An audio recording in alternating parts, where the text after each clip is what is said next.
Good afternoon, everyone. Thanks for joining us. It is good to see all of you. We're gonna give 2 more minutes. We'll start promptly at 12:05. But if you are so inclined, please drop in the chat your name, where you're zooming in from today, and then how you fit or identify within the creative sector. So, are you representing an organization, individual artists, however you are part of our fantastic arts and cultural creative community, let us know. And we will get started in just 1 minute.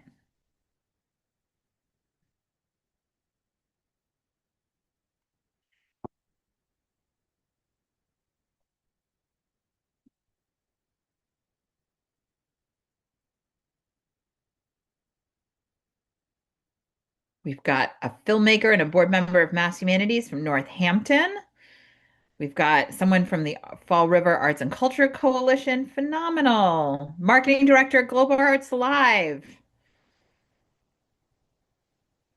Jeanette from the Urban Art Museum in Salem. Hey, Sarah, zooming in from Melrose with the now Vivo Performing Arts Group.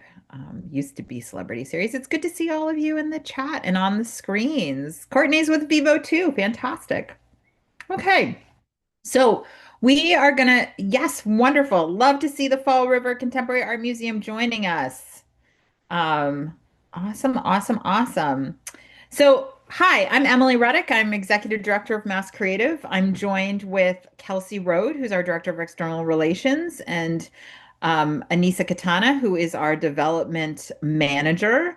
And we right now make up the team Mass Creative, a statewide arts and cultural advocacy organization. And we have been running a number of trainings this month and last month to get everybody ready for Advocacy Week, which is March 2nd through the 6th, which is intended to be a full week of raising the visibility and impact and value of our diverse and broad cultural sector in Massachusetts, and encouraging more folks to advocate for our sector and to join us in this work. In addition to many events that are being held across the Commonwealth that week, there will also be a day at the State House on March 3rd, which is free because any event that we're going to hold in the State House, you should come to. Um, we will probably in a little bit share out a link to register to join us for that day. Again, it's March 3rd. It'll start at 10 a.m. with a continental breakfast. So if you come and join us and you let us know you're coming, we'll make sure there's a breakfast sandwich for you. And then we will have a formal program followed by performances, displays, and exhibits by close to or over 30 artists from across the Commonwealth. So it's a really great day. In addition, if you join us, we really, really encourage you to reach out to your state senator and your state rep and ask for a meeting with them or their staff member to talk about the work you're doing in their district. Make some specific asks of them in terms of supporting the budget lines for the fiscal year 27 budget that will support arts, culture, and the humanities and tourism, and then also encourage them to take action on a couple of pieces of legislation that we've been working on. So lots of ways to engage. And we have really tried through our trainings that we've been doing at open office hours to encourage folks to think about this as not just one day in one location, but a week that we can all participate in. So we are already seeing some really cool things that are coming across our transom that folks are working on as part of this week of activity. So we hope you'll join us in that.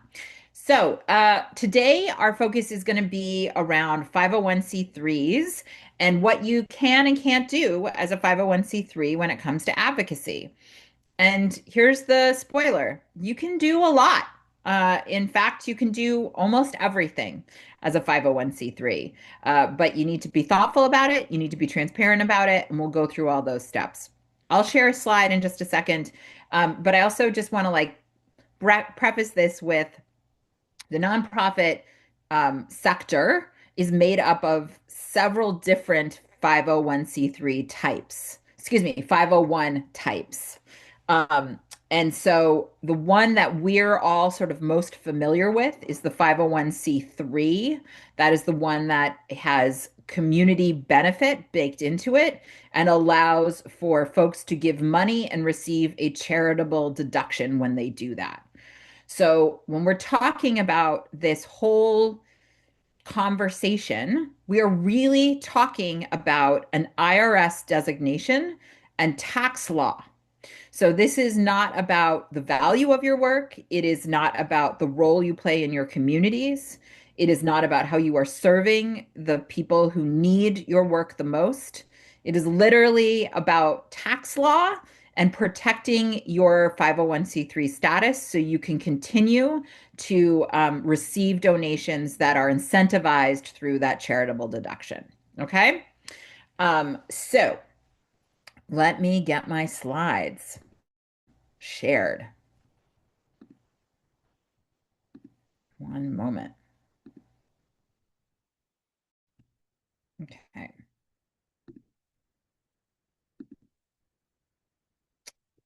While I'm doing this, I will just note that please, we encourage you to use the chat function to ask any questions.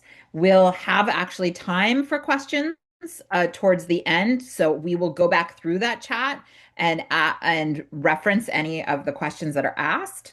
And then we will also, if you want to raise your hand live and ask questions, then that is great. The other thing is that we are a community of practice together, and Mass Creative does not have all the answers. So, or all the examples. So if your organization has been doing some really interesting advocacy work that you would like to share with the rest of us, we want to know about it. So please feel free to use the chat to share that information as well. Okay, so let's start out with our plan for the day. So we're going to talk about the different types of advocacy that, and sort of these are big buckets that we use when we're categorizing types of advocacy. We're going to review how 501c3s can engage in advocacy. We'll go through some of the rules. Then we'll have some discussion, questions, answers, ideation, and then we'll finish up with some resources. Sound good? Right on. Okay, so let us get going. So I love to start out with this question. I'm going to ask it, and feel free to come off mute to give your answer. What is advocacy?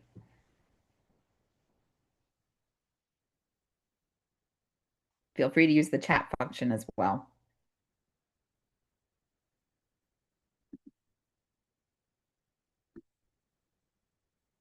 What is advocacy?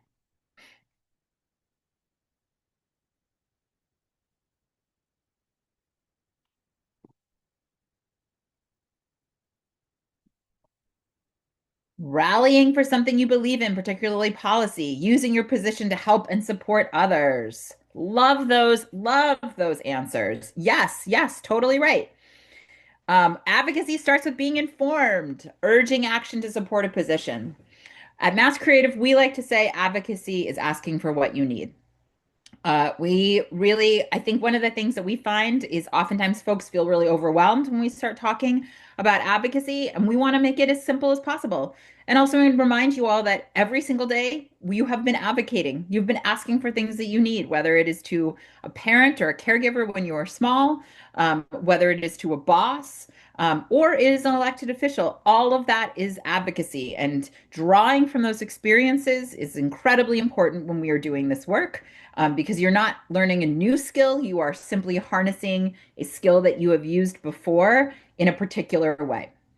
So my next question is, oh my God, that is most certainly not where we want to go in the slide deck. One second.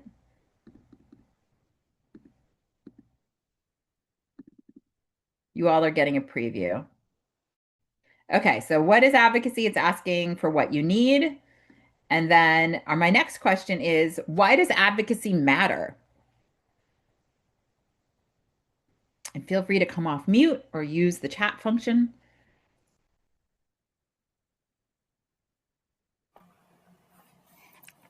Something I've learned is state officials have so much going on that it really is important for there to be like a documented effort at asking for what you want rather than just posting to social media saying we support this cause or whatever it might be. Like there actually needs to be demonstrated. I had an actual conversation. We actually made this connection concrete and tangible, and that goes a long way with the folks that help shape policy and all that good stuff.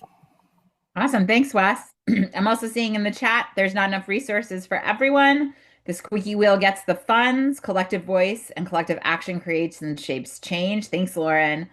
The reality is you have to demonstrate why your organization deserves a piece of the pie.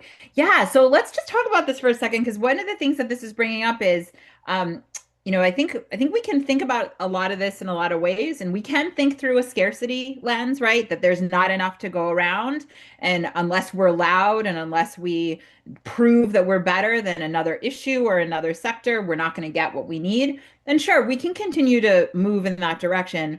But I also would encourage us to just sort of think about like we can, through advocacy and showing up, we can change systems and we can change how our community allocates resources, but also how we are thinking about showing up and asking for what our constituents need across a variety of issues, right? And so I'm just going to encourage us as we go into this advocacy week, we are going to celebrate and acknowledge the value and impact that artists and creative and cultural organizations have. But we're also going to think a lot about how arts and culture and the practitioners of arts and culture are participating in larger movement building that is making our cities and towns safer, that is supporting our young people, that is, fighting inequality, and is showing up and being part of resistance work and community organizing work at a time when we are seeing so many reasons and so many people urging us to divide us so that we don't actually work together. For me, when I think about why advocacy matters, I also think about the fact that if we don't ask for things, they won't change. If we don't ask, things won't change. I forgot a comment in there. And we can, again, do that about the things we need.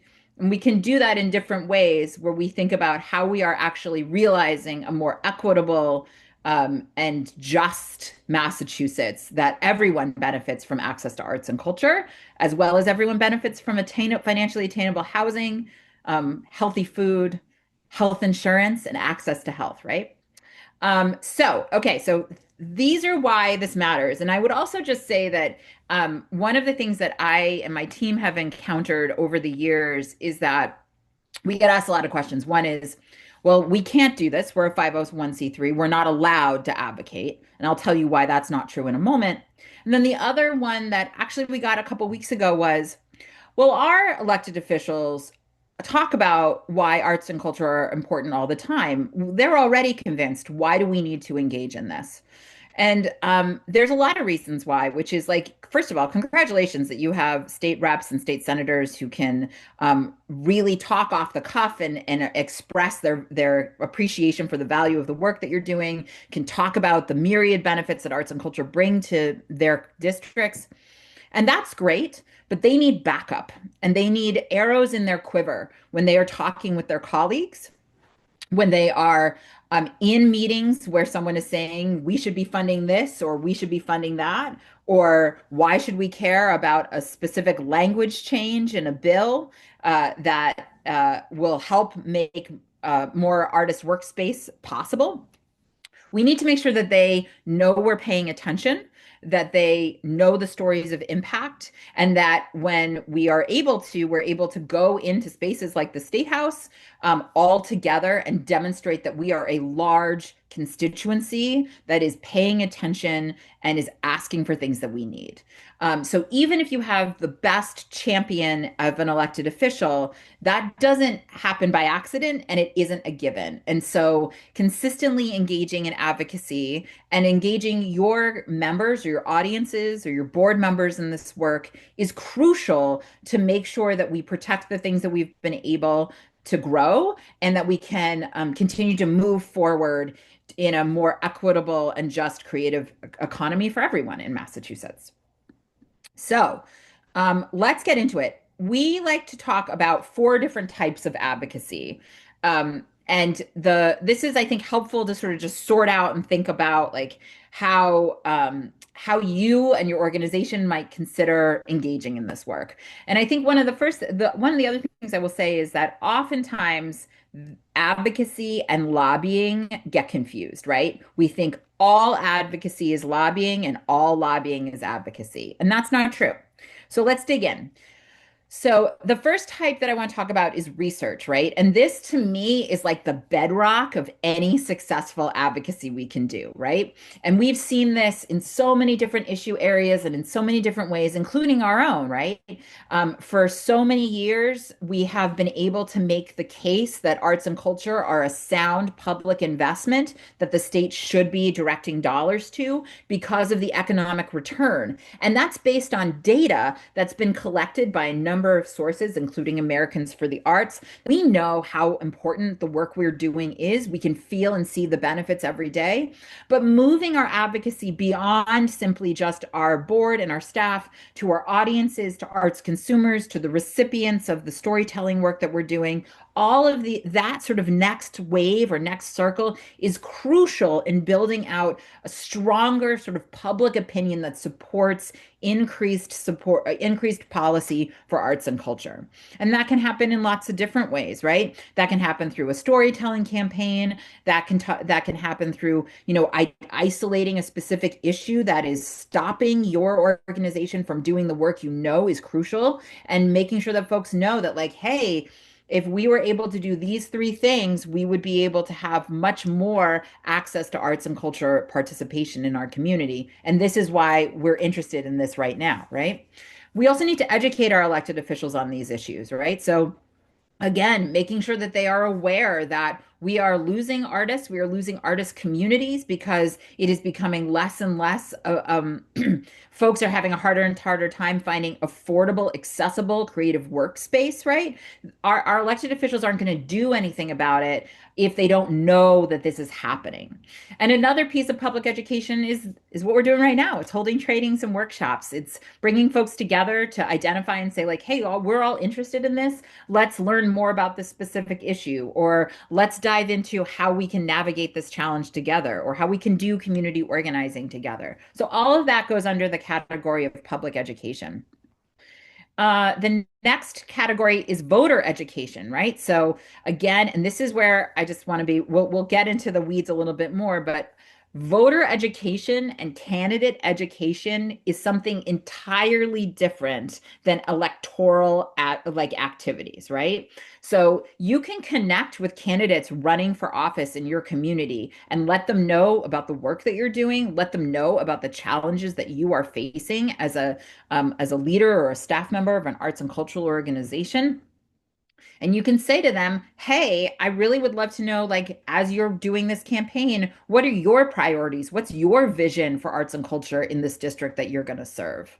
Similarly, you can educate voters on where all the candidates stand on your issues. And we'll talk more about some specific examples in a little bit about how to do that. And you can encourage voter turnout. You can encourage people to vote as much as you want, right? And this is actually really crucial in making sure that we have an electorate that is like showing up, is knowledgeable on the issues, and sees arts and culture and our community as part of protecting civic life and civic engagement and action. Okay, and then the final one, dun, dun, dun, dun, is lobbying. So here is what lobbying is. It is asking elected officials and their staff or government staff to take a specific action. That's lobbying. It's not running into your elected official at the supermarket and saying hi. It's not inviting staff of someone's office to attend a play, to see a student matinee of a play. That's not lobbying. Lobbying is asking for them to take a specific action. And then the other piece, which I'm sorry it's not on the slides, grassroots lobbying is asking other people to ask their elected official to take a specific action, right? So if it's in the bounds of a specific action, that's where lobbying comes into play. Okay? So here's some examples of lobbying. Having a meeting with a lawmaker and saying, "Hey, I really want you. I know the state budget is coming up in the next couple of months. I really want to encourage you to protect funding for the Mass Cultural Council, for our libraries, for our tourism marketing partnership. These are crucial dollars that make a huge difference in our ability to serve our community and for the creative sector at large to really thrive in this moment when there are a lot of challenges." So you're asking for a specific act, which is them supporting an increase in those funding lines, and you're giving them a reason why. You lobbying can also include petitions or letters or emails of support asking for specific action to your elected officials. You see, you have a new mayor. The new mayor has a decision to make about what to do with a specific building that has long been for arts use. You could start a petition to get everyone to sign to say, "Hey, we know you've got this building. We want you to continue to protect it for arts use purposes and designate it as an arts use space for the city," right? That's a specific ask, and that's how you're doing it through signing on to that petition, as well as organizing and collecting signatures for that petition. Pardon. Op-eds and letters to the editor. So this is an interesting one, right? Because we often put that op-eds and letters to the editor can scan across that Venn diagram, right? You could do an op-ed or a letter to the editor to to write about recent data that's been published about the arts and cultural community. But if you write an op-ed or a letter to the editor and you are urging a governmental body, a select board, to take specific action, or next week is town meeting, and on the town meeting docket is this, specific spending request for making sure every kid gets after school arts experiences. We urge all town meeting members to vote yes on this docket item. That is specific action and that is lobbying. And again, urging others to make specific asks of elected officials and governmental staff. So you're an organization, you have a robust email list that you protect with your life. If I know my comms team staff that are on this call, but you decide that you're going to share out and say, "Hey, last week the governor released her budget and she included a 5% increase to the Mass Cultural Council. Our organization has consistently received funding from the Mass Cultural Council that allows us to do X. We really encourage you to write a letter of thanks to the governor and lieutenant governor, letting them know that you, as an audience member or as a board member or as a community member of our arts organization, really sees value in this, and thank them for that," right? That is grassroots lobbying. You're asking someone else to reach out and make a thank you around an action that they took, right? So those are all examples of lobbying.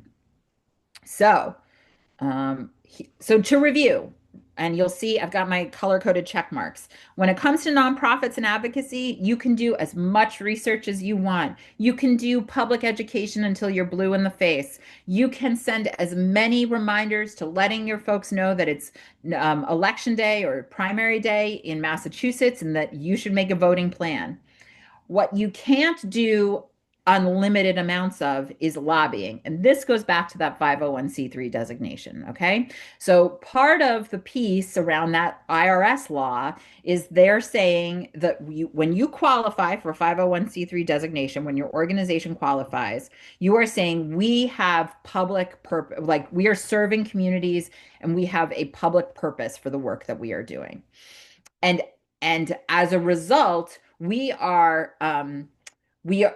we are not going to use the resources that we have grown or that we've collected to do that work to try to influence legislation more than is appropriate.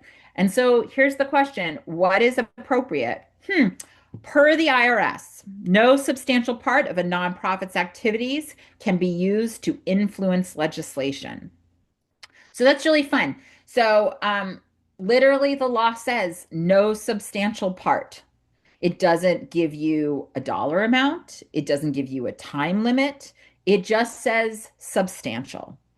And I'm sure someone has asked them to clarify what substantial has been. Others have said, please don't clarify what substantial has been. For many reasons, right? Because you sometimes you don't want to have an exact number because it could limit you. But for our purposes and what your auditors will tell you, and what folks who are involved in 50 in IRS law and advocacy work will tell you, is that a good rule of thumb is that insubstantial amount would be 3 to 5% of overall activities. Okay. That's for your organization. That is not 3 to 5% of your executive director's overall activities. That is not 3 to 5% of your programming. It is everything that you do, that your organization does. You want to keep direct and grassroots lobbying to 3 to 5% of your overall activities. Okay. Um, just for context, Mass Creative has a sister organization called Mass Creative Action Network. That's where we do all of our lobbying work. And because we're in the business of this, we track our time really closely. All of our staff do. And then we use that time tracking to help us calculate how much of our time is being used for direct lobbying. 2 years ago, we hit the 10% number. So, an organization that is in the business of organizing and advocating for the creative sector has only recently gone above that substantial rule of thumb. Okay. And we're doing that through a C4. We can talk about C4s later. They have a whole other sort of situation and allows for a lot more direct lobbying. But just as a sort of context, it would be a real challenge for a arts or cultural or humanities nonprofit to hit above that 3 to 5%. Not that I'm encouraging you to try.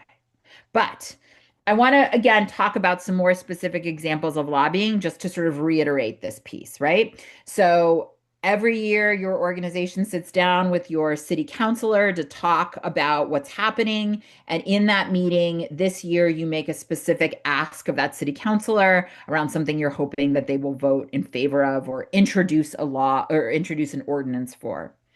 Another example is if you add your organization's name to a letter requesting increased funding for arts and culture through a budget line. Mass Creative actually urged organizations and individuals to do that just a week ago. We closed it a week ago. That is considered lobbying.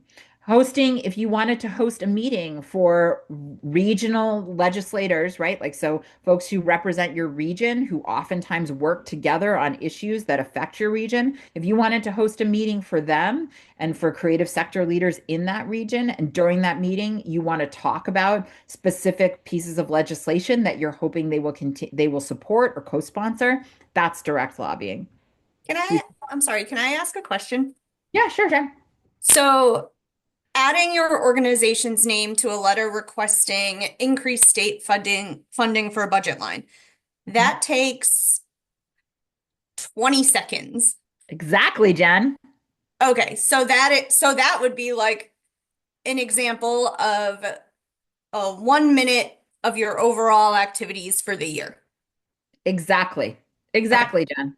Yeah. So again, that's considered lobbying, but uh, if that's the only thing you do, there's no way you've hit that 3 to 5% of overall activities of your organization. Thank you, Jen. That is a great example, right?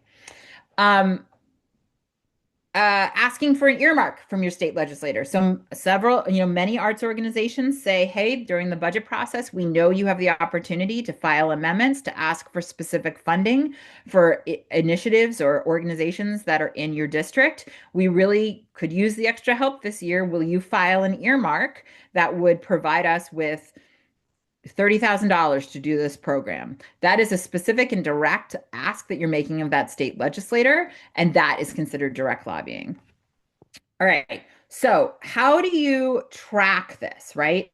So, how do you calculate the 3 to 5%? So, I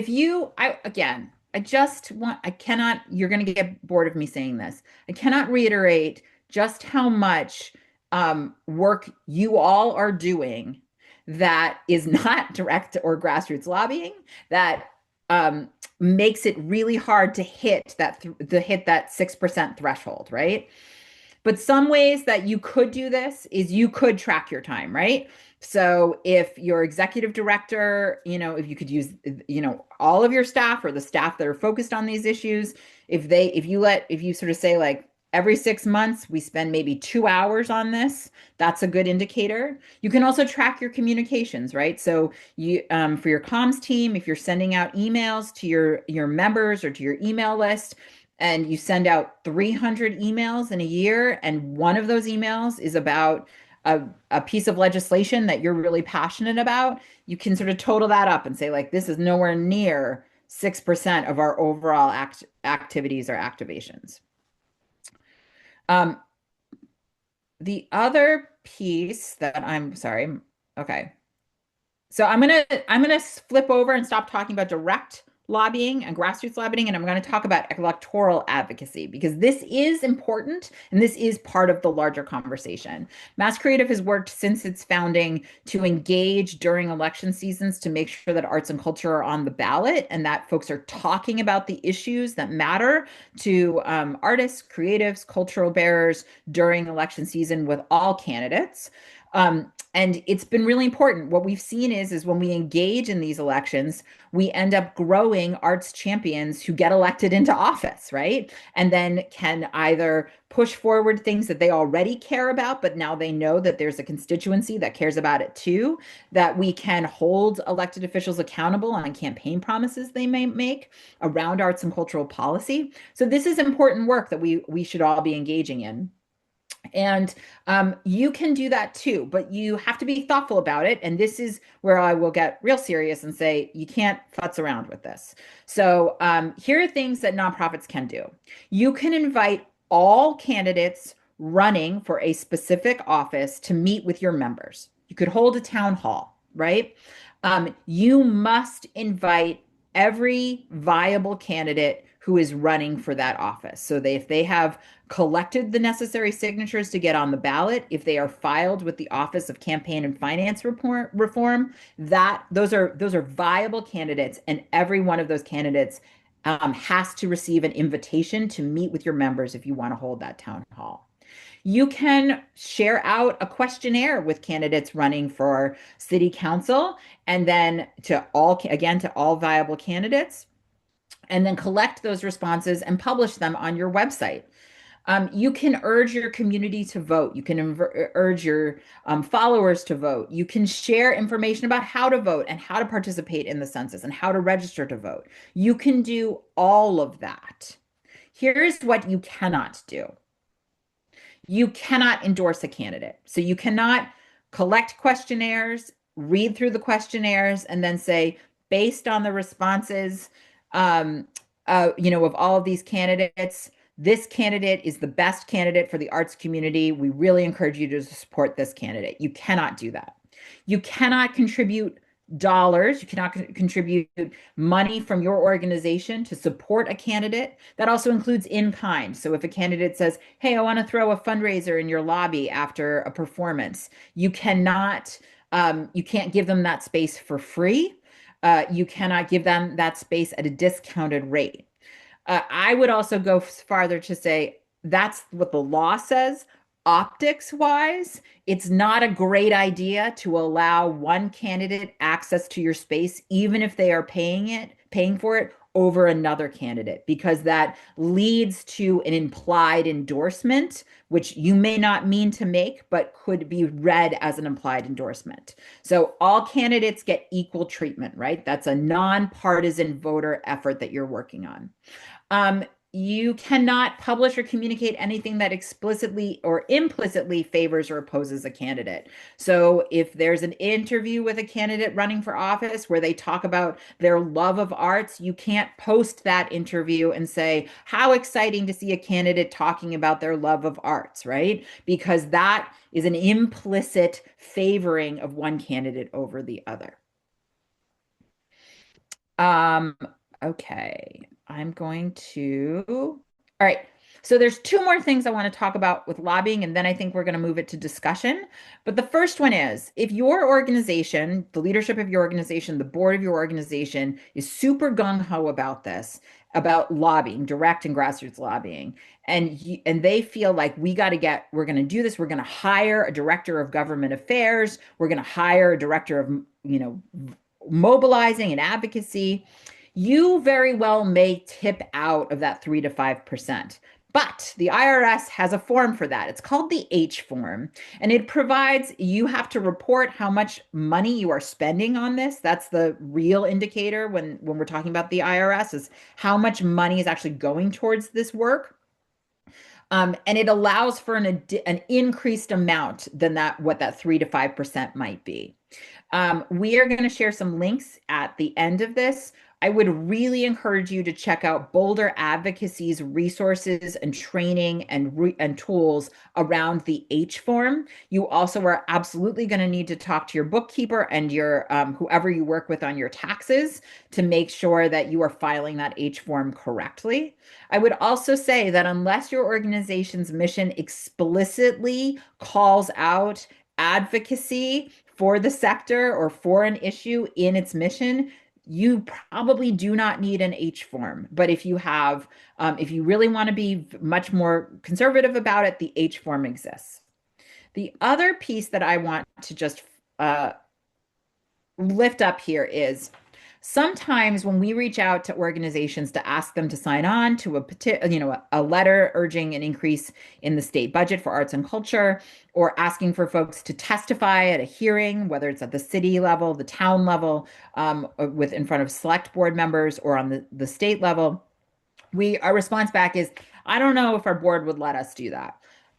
You should know whether or not your board will allow that to happen. And one of the ways you could do that is you could encourage writing an official advocacy or lobbying policy for your organization. This could be, it could be part of the overall policies that your board and your leadership agree on, but it gives clear guidance to say the executive director has, the authority to sign on to any petitions or calls to action around increased, around legislation or budgeting. They can do that on their own. They need explicit approval from the board if the organization is going to join an advocacy coalition, right? They need explicit permission from the board if the comms team is going to send out a grassroots lobbying messaging to the organization, to its membership, right? You can sort of divide out and make clear, like, this is how we handle this. This is how we talk to,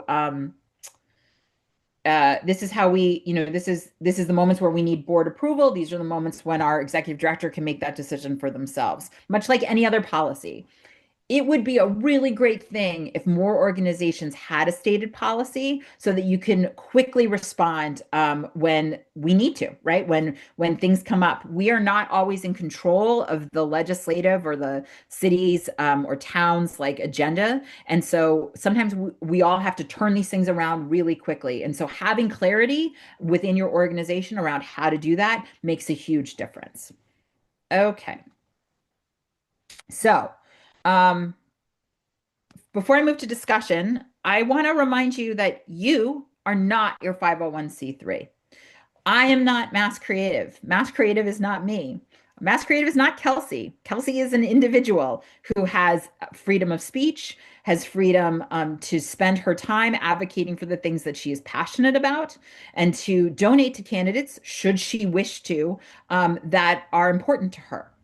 So you can engage as an individual with as much lobbying as you like, although I'll pause for a minute and just point out that if you are lobbying for a specific action that will benefit a specific organization, and you do that a ton, you are probably going to find yourself as a lobbyist, and you may need to register with the Secretary of State as a lobbyist.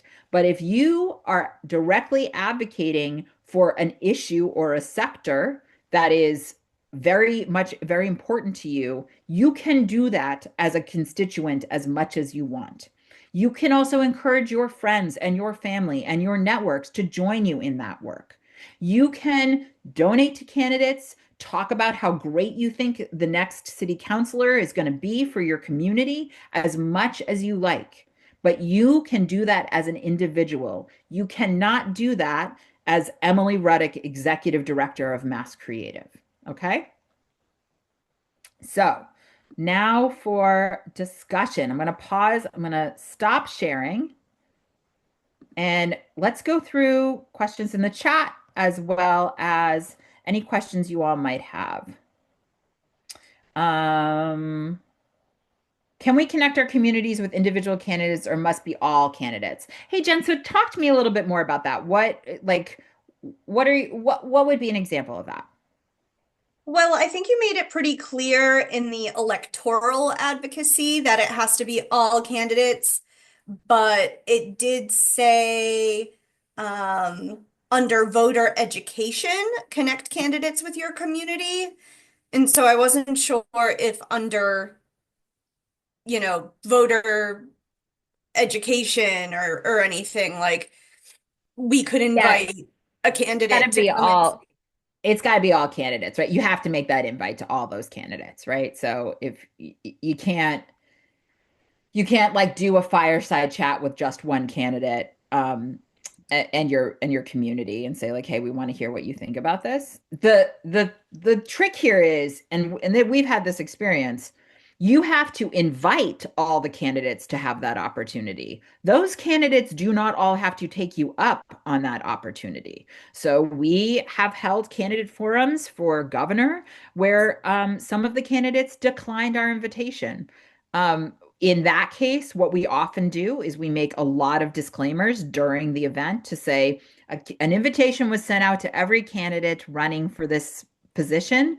These are the following candidates who declined our invitation, right? So you want to make it real clear that you have been providing the same access to all the candidates running for office, but they don't have to take you up on that. The other thing is just to also flag here is that an elected official in their capacity as an elected official needs to still be able to do their job. So even though, and it feels like we're in a perennial election cycle, even though Senator Warren is running for reelection, she is still Senator of Massachusetts. And if you want to have a sit down with the Senator of Massachusetts to talk about your concerns around the muzzling of free speech that's happening right now in Washington, you can certainly do that. That is not her in her capacity as a candidate. That is her in her capacity as a U.S. senator. Is that helpful? yes, so if they are a current elected official, acting as a current elected official, not campaigning, not like in a campaign setting for reelection, you could just invite one candidate to speak to your audience. Yeah, I'm gonna tweak that language. You could invite that elected official to speak to your audience about an issue that is affecting your community, right? Yeah. Okay. What if your candidate donates to your organization? So Catherine, would you mind just unpacking that a little bit with us? Yeah, during one of our meetings, I had a former colleague ask, "Oh, well, why can we ask this individual for a donation? We think that we could engage them as an individual donor." But that feels like that could blur some lines. Yeah, so again, much like we are all individual humans who are constituents and have like our own personal agency and autonomy, so we're elected officials. So if trying to think, okay, so Mayor Wu used to sit on the board of the Boston Gay Men's Chorus, right? This is before she was mayor. I'm sure she is on the donor rolls for the Boston Gay Men's Chorus. And I'm sure she gets appeals to give money to Boston Gay Men's Chorus.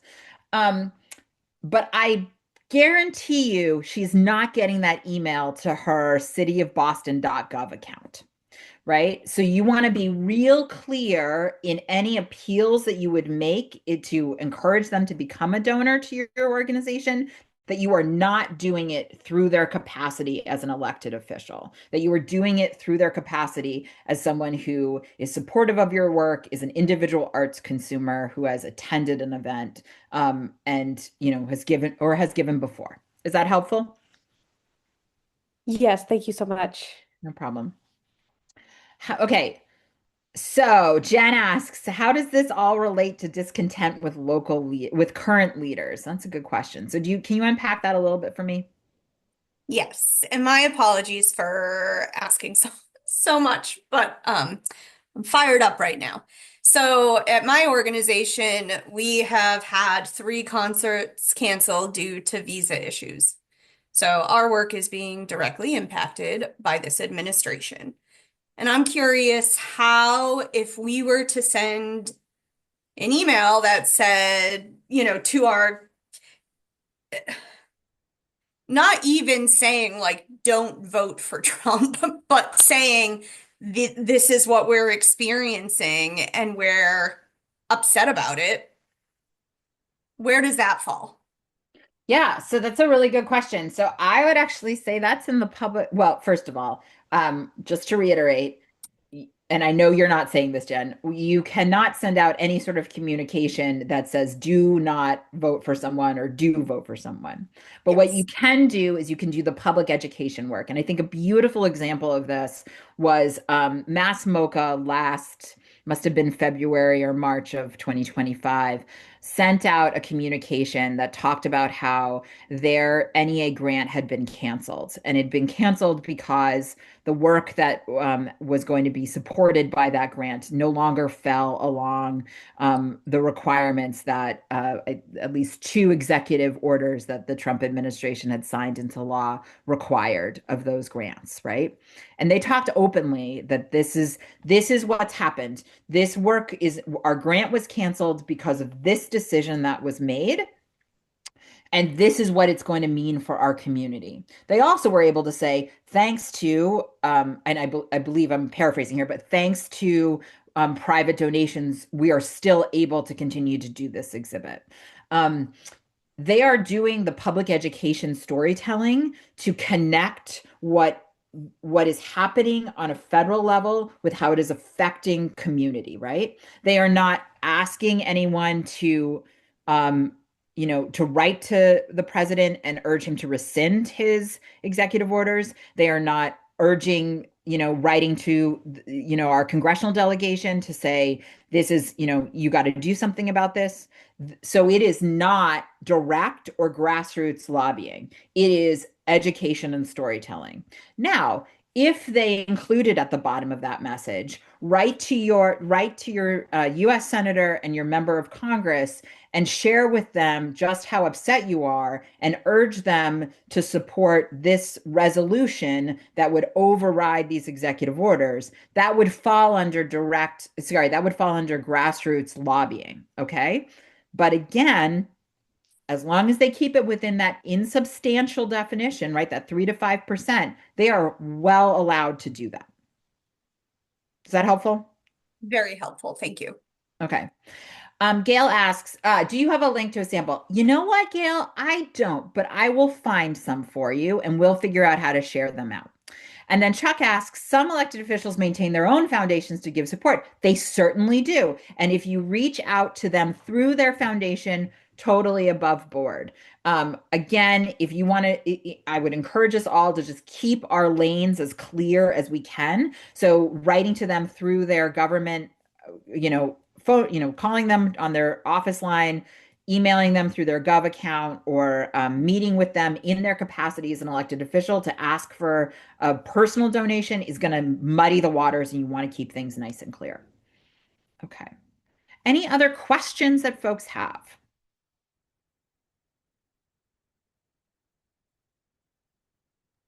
What would happen if you were approached by, would it be the IRS? Or who, like, if Yeah, okay. Yeah. someone So like got what wind of so what something you happens if did? you go, yeah, you okay. So let's be really serious here. We are watching federal agencies and the rule of law being weaponized uh, against a lot of folks who are trying to do good work to change systems towards a more equitable and inclusive um, Massachusetts, United States, right? And so we should take all of this really seriously. Um, yes, the IRS, in a worst case scenario, the IRS could strip you of your 501(c)(3) designation, and you would no longer be able to collect donations that receive a charitable exemption. You would have to start paying, if you owned a building, you would have to start paying property taxes. You would no longer be able to be exempt from sales tax, all of the pieces and benefits that go along with being a 501(c)(3). That is a real concern. And that is why we really encourage you not to fall outside of that insubstantial percentage. The other thing we know is happening is there's a lot of misinformation out there around what nonprofits can and can't do when it comes to a lot of the current issues that we are all facing. That is one of the reasons that I happen to love the Council on Nonprofits. They are doing work on the federal level to really be the watchdogs to make sure that the weaponizing of the IRS code and of the things that we're able to do is not happening. And they are standing up and filing lawsuits and doing that work that we need to have happen all the time. Um, we've shared out that resource for Boulder Advocacy. We'll share out that resource for Council on Nonprofits. If you have a lawyer on your board or on your team, this is a great thing to check in with them about. And just make sure that you have buttoned everything up, right? Just like, we've heard similar recommendations around language that could potentially put you in opposition to executive orders that were put out last year. Just being really careful and buttoning that up is a useful thing to do in this moment. I would also, I know we're recording this, so I want to be thoughtful, and I just want to say that, like, advocating for increased cultural policy and increased funding on the state, federal, or local level for arts, culture, and the humanities is probably not the thing that folks are spending their energies trying to like stop, right? We still need to be vigilant. We still need to be thoughtful. We are still in relationship with other sectors that are doing other work that maybe is higher on the priority list. So we want to be mindful of that. But we can follow the rules that have been set out for us, use those resources that have been provided for us, and confidently do our advocacy work without fear. The other organization that many of you know that is fantastic, that if you feel like you need additional support for your organization to navigate this, is Volunteer Lawyers for the Arts. They can actually set you up with pro bono legal time to have lawyers help you work through this and to write that policy, or to do a deeper dive of interpreting some of this if you're more concerned. Helpful?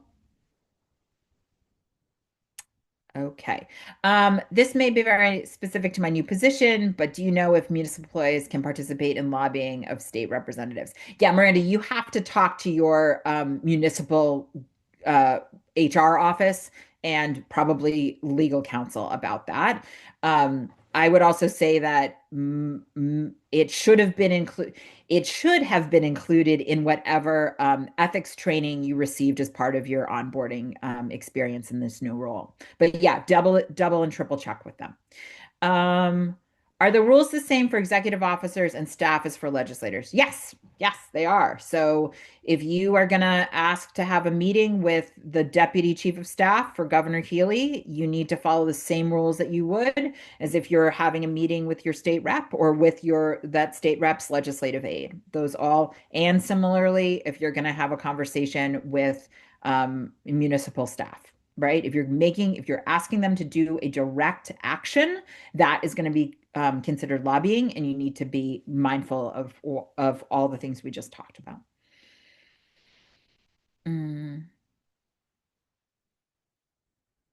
Jen asks, what if you don't go over that 3 to 5% and they still try to take your status away? What is our defense? On the individual level, I think if you are in that boat, you are probably hiring a lawyer. But I think the defense is like you have tracked the time appropriately. You are aware of that you are below that 3 to 5% of overall activities of your organization. You can either say like of the 300 emails we've sent out, only one of them has to do with this issue. It follows all the rules. That this is nowhere near the amount of time that or resource that would be dedicated to this. Um, and the other piece is, right, is like this is what the IRS, this is what tax law is telling us we can do and what we can't do, and we're following those rules. Arts are a major forum and platform for diversity, equity, and inclusion and other minority interests that are in subject of current discussions. Yeah, they totally are. It's why I brought up that example of Mass MoCA. The grant that was canceled had to do with a grant that was provided to raise up the voices of historically marginalized communities.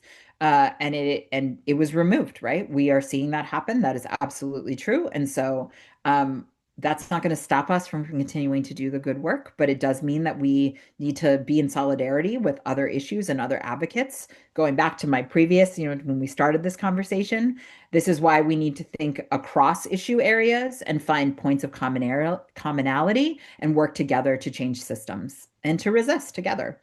Um, Catherine asks, what are there roles that are more worth reaching out to for meetings for Advocacy Day than others? Yeah. Okay. So, Catherine, great question. So, if you are joining us at the State House on March 3rd, I would really encourage you to, if you're planning on it, if you've registered, to immediately reach out to your state rep and your state senator and say, I will be at the State House on March 3rd. I would very much like to have an opportunity to talk with you about the work that my organization is doing, share some good news, and just update you on what's happening. They should be expecting those calls to request meetings. And you can meet with them then, and you can talk with them about specific challenges you're having, things you'd like them to take action on. We'll have a laundry list of things you can talk to them about. I will also say that sometimes what will happen is you will get a response back that says, hey, the senator is busy, but this staff members in their portfolio of work includes arts and culture. Will you meet with them? And your answer is going to be, heck yeah, I'm going to meet with them, because staff for elected officials are gold mines. They are some of your greatest allies. They can also be some of your biggest obstacles if you are not engaging with them, building relationships with them, educating them, and updating them on the work. And I literally saw it happen one time. I watched a chief of staff walk across the Senate floor, lean down, and give new information to her boss, and then see her boss change a vote decision based on the information that staffer gave her. Now, that's her job. That was her job to do, was to make sure that her boss had the most up-to-date information. And so making sure that you are not um, overlooking them in this work is really, really crucial. We are out of time. We have gone for an hour. I want to thank you all for joining us today. And we have a whole, I had more discussion questions, but you have great questions, so we're going to go with those.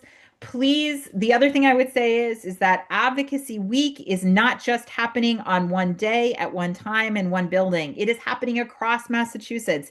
And in addition to our state legislators, we have city councilors, we have select board members, we have town meeting members, we have city managers, town managers, we have local government who need to hear from you and need to witness that there are many of their constituents who care about this issue as well. So if you can't join us at the State House, totally cool. If you don't want to spend your time on the state level and want to make sure that your city mayor is engaged in this work, you should call up and ask them for a meeting and say, hey, it's Creative Sector Advocacy Week. I want to talk to you about why arts and culture are so important to my city or my town. Kelsey is raising her hand. Thanks, Emily. Just wanted to hop on quickly because I've noticed that there are a number of people on this call who are representing parts of Western Massachusetts or Worcester. thanks to support from the Community Foundation of Western Massachusetts and the Greater Worcester Community Foundation, we actually have buses available for you to take to Creative Sector Day in Boston on March 3rd. There will be buses departing from Northampton, Springfield, and Worcester that are completely free to use to reduce just that extra barrier of getting to Boston that day. We have more information about these opportunities on our website and are trying to get out the word to make sure that we fill them. So, again, if you are in those regions, please check out our website. I'll also drop the link quickly, or you can reach out to us and we'll connect you with the registration form. Thanks, Kelsey. We're excited for Advocacy Week. We are partnering with so many organizations on our and individuals on our planning committee to put this together. And I see many of those folks on this call. So thank you so much. Thanks for your great questions and participating in this today. Go team. Let's do this together. Have great days, y'all.